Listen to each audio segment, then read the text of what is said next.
大家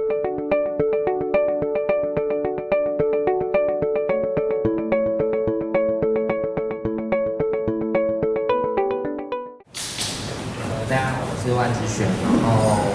我是一个艺术创作者，然后但是同样是最近自己开了一个空间，然后也是一个收藏家，然后也是一个艺术顾问，对，然后所以我在第一张图我想放的是一个珍藏柜文化，这个可能是我创作这2年的创作里面很核心的一个基础概念，就是在到18世纪的一个大航海时期之后的一个珍藏文化，然后也很深的影响到我们现在的博物馆学这个东西。然后我自己的创作比较从策展的角度出发，所以这个会蛮有趣的，因为好像别人的创作跟我自己的创作之间的关系会变得很紧密。然后，所以我先让大家看一下，就是我在今年年初在台北的 PPP 艺文空间，然后策的一档展览。然后在这样展览里面，其实有8件的作品。然后这件作品是，我这边就代称创作者1，他的年艺花园。然后他是从恩斯特海克一个科学家，德国科学家的假说里面去延伸。然后到这件作品是我自己的，还有这件作品也是我的，我等一下再细细的介绍。然后就是大家快的看过。然后。在这样的一档作品里面，我从珍藏柜这样子的概念去研发，然后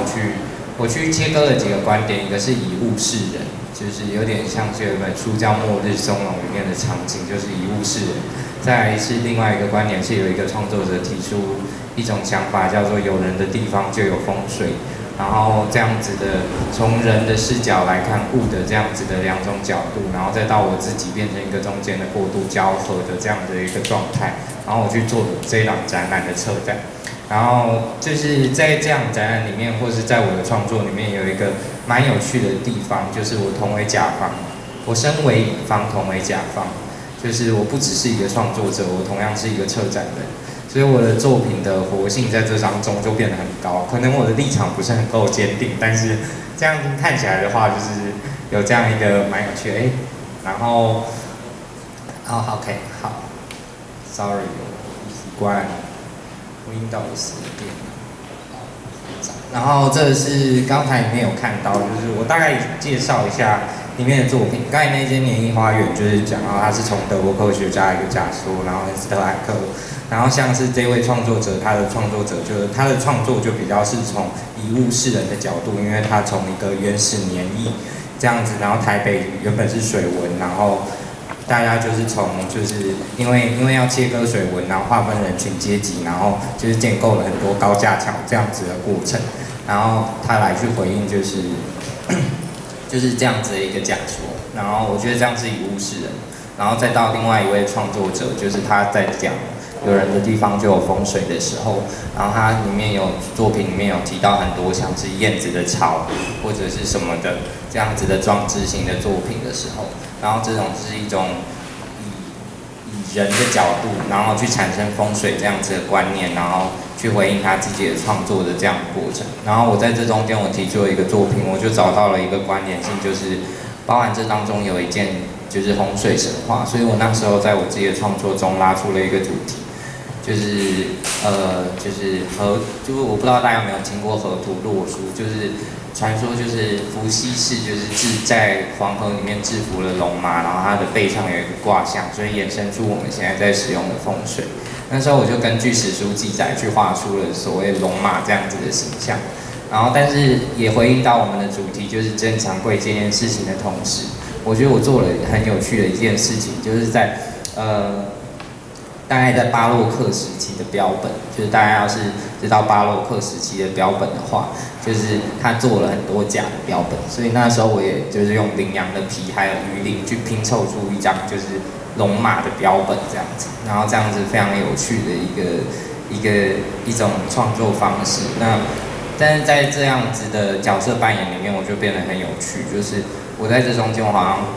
变成去结合2个创作者，所以我昨天就大概整理了一下2个创作者的视角，就是创作者1他是以物示人，就是有点像是我刚才讲的，那创作者2他是提到有人的地方就有风水，那这样子的创作观点其实是非常以人为本的，就是然后再来创作者一，他是用一个标本师的角度，然后去看自己的就是创作。那创作者二，他是一个影像跟装置艺术家，但是我在中间的角色就变得很特别，就是我一方面以物示人，但是我一方面就是用另外一种反向观点去诠释，就是人类中心主义这种东西。然后在媒材的讨论，或者是在角色的就是那种就是创作的转译上面，我觉得我也变得很有趣，因为我本身是做影像出身的，但是我后来会做很多的标本作品，是因为我觉得标本这个东西很变态，它变态到很有趣，所有的创作过程它都是一种记录的方式。但是标本这个东西真的就是你不只要它像，然后我还要你像，就是你活着的时候的样子，这是一种最畸形的，我可以说它是一种很畸形的爱，所以我用这样的方式去诠释我的某一种情感状态。那从第一档展览我的策展，然后再到第二档展览，就是我去年在铁道艺术村的个展，这一档的影像记录就比较慢，然后我们可以慢慢看一下。然后就是我今天的主题更高的地方，那时候我是用一个团队的名义下去做我创作，那今天另外一位的创作者也在这边。然后那个时候我也有展，就是这件作品《一箱鸽子》，因为那时候在台湾做，在新竹做就是创作的时候，我尝试回应这片土地。那不知道大家知不知道，就是新竹是一个就是赛鸽很盛行的一个地方，然后也是一个台湾大型的赛鸽基地。然后我觉得它里面呈现出一种爱，是对于鸽子的爱，但是那种爱它也是我刚才讲的，它有一点变态、畸形、扭曲，而且就是它对于自身的生命的蓝图的想象，是一种无限上纲跟扩张的状态。然后这样子的扩张已经扩张到鸽子身上，就像是有人会说哦，他们很爱鸽子。我不知道大家知道有没有知道有一位艺术家叫做李立忠，然后李立忠他就是在呈现出就是他对于赛鸽的爱，因为他自己有养鸽子，但是真的去发现的话，我的这些鸽子它的取材来源全部都是赛鸽场他们淘汰掉的鸽子。然后我会去做这一件作品，是因为那时候在新竹就有人捡到一箱被丢掉的赛鸽，然后他们就是都被野狗咬死这样子。然后我这箱鸽子是我去收来的时候，他是说是肉鸽，但是其实我就发现他们这脚上都有脚环，然后他们的羽毛都被剪掉，就是因为让他们不要就是再飞回自己的家里面去。然后我在解剖他们的时候也发现他们的脖子都被折断，然后有一个血丝。对，然后我就是在呈现这件事情，然后当成一个展览的 intro，然后再连到就是第二件作品，就是更高的地方。然后这件作品就蛮有趣的，因为就是直接在回应就是所谓珍藏柜文化这件事情。他们那时候把一只鳄鱼吊在天花板上这件事情，然后就莫名其妙的演化成了现在大家看到的博物馆。就是这样子的收藏文化，因为他们那时候是一种权力的较劲，但是我不知道大家对于权力或者是金钱的想象是什么样子，因为其实我觉得那也是一种文化资本衍生底下的结果，所以它其实也是一种我觉得它也是一个文化的延伸啦，所以我觉得蛮有趣的，就是它就是好像知识也作为一种资本，然后被作为珍藏这样子的过程。那再到第三件作品，就是金光，也是我的作品。那金光这件作品，我觉得自己是觉得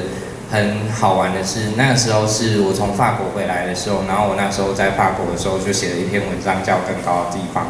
然后那我就回来的时候，等一下我看能不能暂停，没关系，等一下还有照片。就是我回来的时候，我想的是，我想要去素描一个状态，就是我想要去素描灵骨塔的状态。那我用一个东西来回应，就是法国的圣心堂，因为法国的圣心堂，因为它的宗教战争啊，巴拉巴拉巴拉的人民公社什么一堆阿里亚扎的问题，所以它其实背后它是有84000具的白骨堆成的。然后那时候有一个没关系，这就继续播下去。这就是创作者2在这里面 play 的 role。那就是等一下。就是那时候做金光那一件作品的时候，我觉得蛮有趣的，就是它我可以转回去吗？它好像没有办法就是调 ，OK， 好。他就是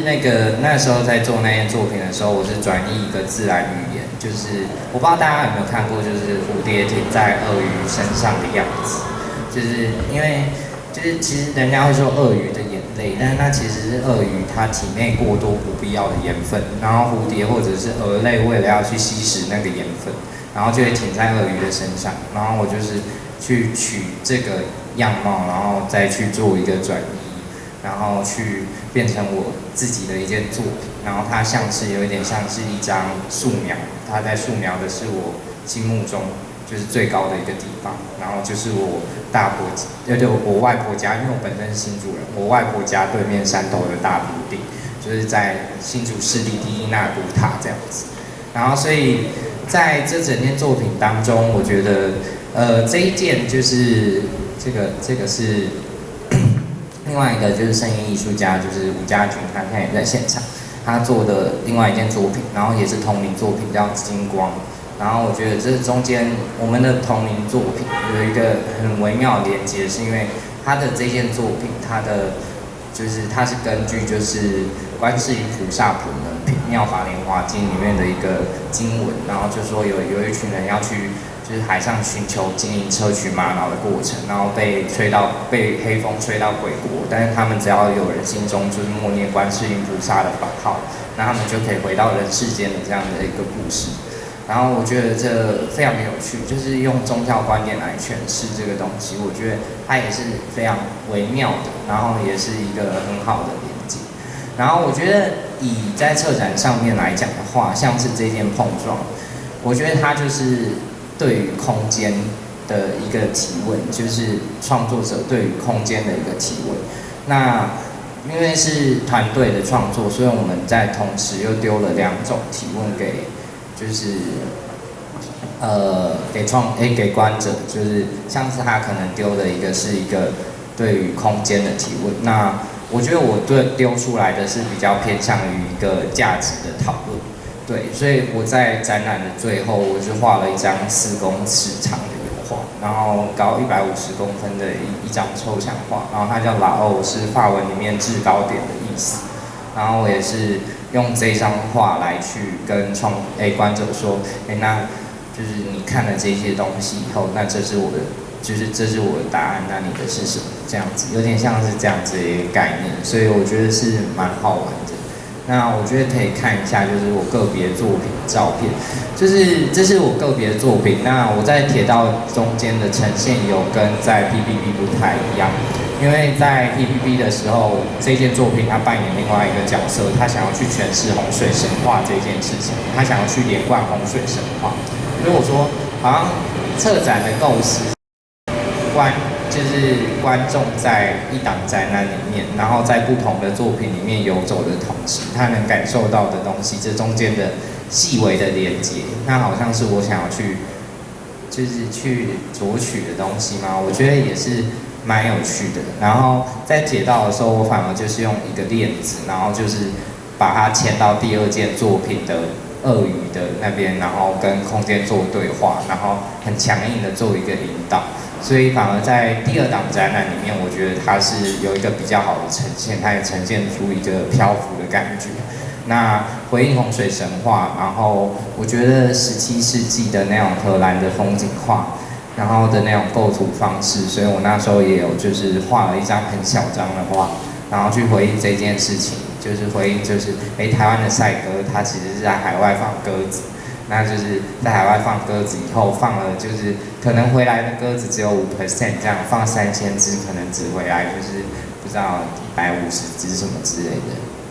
然后我觉得这样的事情，那个景象，要是可以想象到的话，那种鸽子落在海里，然后像是生命陨落的那种坠落感，那种失落感是极度沧桑，然后极度唯美的。然后我就用了。梅杜莎之法作为一个艺术史的考据的一个根基，然后去建构这张绘画，我觉得那个过程也是蛮有趣的，然后我也蛮喜欢的，然后对，所以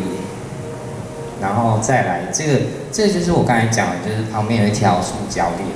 然后那时候很诙谐啊，因为就是觉得很好玩啊，就跟朋友在那边布展的时候就觉得哇勾拳就是，然后连到就是这样子的一个作品，然后就是好玩。我觉得有时候就是好玩，然后那个时候它就吊在就是铁道艺术村的旧的木梁上，然后在正中间，然后在一个真的是一个比较理想性比较高的一个位置点这样子，对。那还有另外一件作品，就是我刚才讲的，就是我的作品尝试在描绘这个灵骨塔的形象，这样，因为我觉得有一些人会问说，为什么就是蝴蝶好像这样的东西，它好像很直白，然后甚至我自己在使用它的时候，我觉得它有点俗气，但是我又觉得这中间有一种我觉得它有一种很直译的观点，就是我在做这件事情的时候，因为可能是我的角色身份，我同为一个我需要去做策展，所以我很在乎观众读不读得到我的资讯，然后所以用蝴蝶这样子的东西的话，它好像不会失误，很安全，就很符合我自己在做创作的中间的这个取舍，就是它有一种羽化或者是一种那一种意象嘛，然后或者是对，所以其实但是我同时又是转译一个自然语言，然后我在视觉的操作上是暴力的，我把一只鳄鱼切成2半，然后把它当成一个水晶球一样，然后用蝴蝶去塞爆它，这样子的感觉，其实我觉得也是有趣的啦。那怎么去思考绘画嘛？我觉得它就是就像我怎么思考创作，我可能在2场展览过后，然后今年我就发现，我好像不是一个需要用大量的展览或是大量的比赛来证明自己是艺术家的一个艺术家，因为我的创作的实践在很多的地方都在进行，就像是，现在几分钟？还有1分钟，我好像讲太快了。那好，那我等一下好像可以回去补述一下前面的展览，因为我昨天有大概拍一下，然后所以控制时间。就是我觉得就是我身为一个就是创作者这样子的过程很有趣，就是我身为一个艺术家，然后后来去做就是艺术顾问这样子的过程，就是然后又同样身为一个很像是策展人的角色，因为我就很喜欢策展人这样的角色。我们先不论艺评，它是一个另外的一个角色身份，但是我觉得策展人很有趣，就是他帮观众说话，所以有一个很好的例子是，对我来说啊，对我自己来说，我前几天在一群策展人的读书会上面在讨论的时候，我提出一个观点。他们就说，就是他们的对口，就是我觉得就是策展人的空间感嘛，就是身为一个艺术顾问，我觉得我的那个空间感是，我把我的个资丢上来，就是我觉得身为一个艺术顾问，我觉得那个空间感对我来说是独特的，就是好像每一个生命，每一个收藏家，或者是每一个艺术创作者，他本身就是一个展场，然后他在他的生命的经历不同的过程当中。然后在消化他自己的生命经验的同时，然后他会碰到不同的作品，然后我们可能会说这是缘分，然后我在帮他就是去经营他的收藏的同时，那大家可能会说这需要资本，我觉得就是没有，就是你要是单只收玩具，你喜欢收石头，我觉得这都是一个很有趣的一个地方。你可以把一个收藏家就想象成一个人，或者是有一些人有收藏癖，喜欢收集奇怪的东西，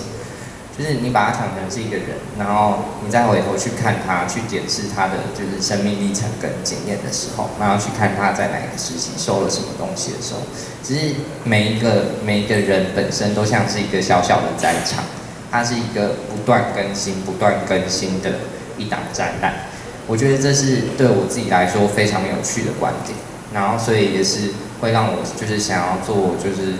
可能是一个经纪人或者是顾问这样子的角色。就是我觉得策展有一个很重要的，就是策展不是一个1对多的死局，就是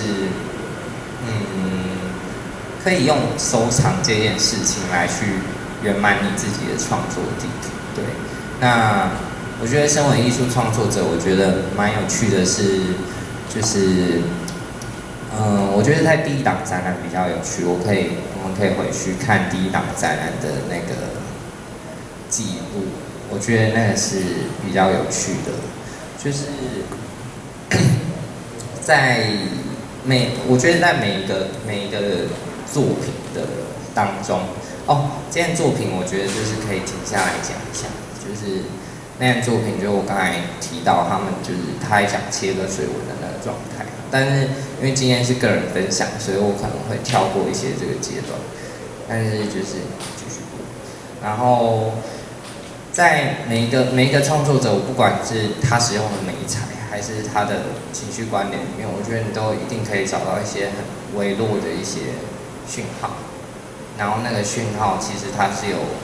就是有突触的，那它是可以跟其他的创作者进行就是结合的一个状态。然后，要是我能找到那个点，我觉得好像我自己的创作就完成了。所以，我觉得今天来做这个分享会，我觉得很有趣的是，我好像就是我一直在想我自己的立场到底该用什么立场来讲，就是以一个个人创作的身份，我对自己的创作好像就是在某一个时间点圆满了之后，就像是我办完了铁道艺术村的个展的之后，然后那3个月之后，我外婆就过世了。然后我觉得那好像就像蔡国强做完天梯以后，他外婆就过世的那个感觉一样。我觉得我阶段性任务结束了，那我的创作好像在下一个阶段性要再出现，我觉得很需要再找时间去找到它，就是目前它可能就暂时性的结束。那你说我的下一步的话，我可能就是我自己接下来就是因为你知道就是办这个展览其实非常贵，就是像在 PPP 你可能租1个月就要60万的租金，然后所以我真的是没有办法一直当那个乙方，所以呢就是我最后可能就是想说，要是论我的下一步的话，我可能就是成为甲方，但是同为乙方。那我会在下一步我会以策展作为一种创作实践的过程，所以我在新竹的香山开了一个空间。然后那个空间就是叫草鱼轩，草鱼轩就是我名字的结构重组，然后草鱼室是我的厂书名，然后就是用了一个策展的实验场，那大家要是有兴趣的话，就是可以联络我，然后或者是到时候就是可能艺术村也会发布一些讯息嘛，也会帮我 share 一些讯息，毕竟我之前是这边的驻村艺术家，这样子。然后大概今天的分享到这边结束，就是谢谢大家，对。